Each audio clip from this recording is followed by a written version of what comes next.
प्रभु श्री राम 14 साल के लिए वनवास गए थे। रामायण के अनुसार जब भगवान श्री राम को वनवास हुआ तब उनकी यात्रा अयोध्या से होकर लंका में समाप्त हुई।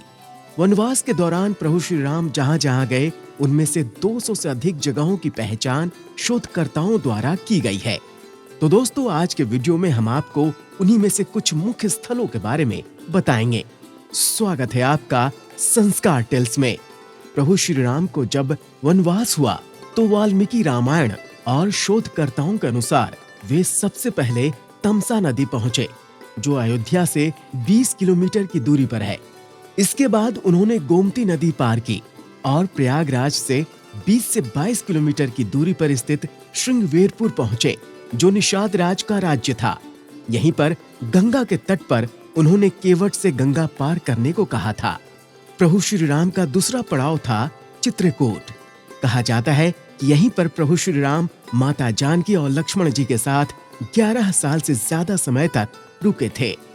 ये वो स्थान है जहां प्रभु श्री राम को मनाने के लिए भरत जी अपनी सेना के साथ पहुंचे थे। भरत जी यहीं से प्रभु श्री राम की चरण पादुका लेकर गए थे और उनकी चरण पादुका को ही राज सिंहासन पर रखकर राज्य किया था। इसके बाद प्रभु श्री राम महर्षि अत्रि के पास चित्रकूट के तपोवन में कुछ दिन रहे थे। अत्रि ऋषि की धर्म पत्नी देवी अनुसुईया थीं।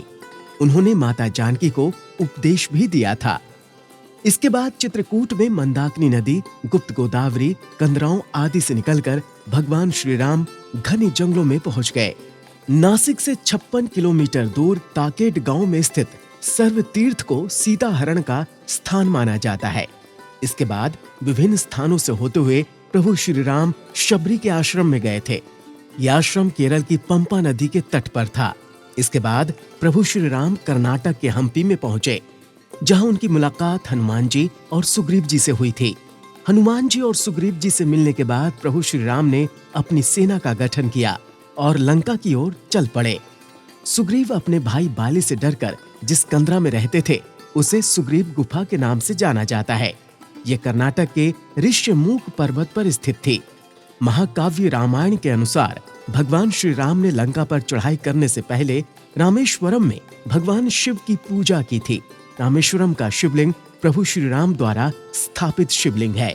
इसके बाद राम सेतु का निर्माण तमिलनाडु के दक्षिण पूर्वी तट के किनारे रामेश्वरम द्वीप तथा श्रीलंका के उत्तर पश्चिमी तट पर मन्नार द्वीप के मध्य हुआ था। भौगोलिक प्रमाणों से पता चलता है कि किसी समय ये सेतु भारत तथा श्रीलंका को भूमार्ग से आपस में जोड़ता था।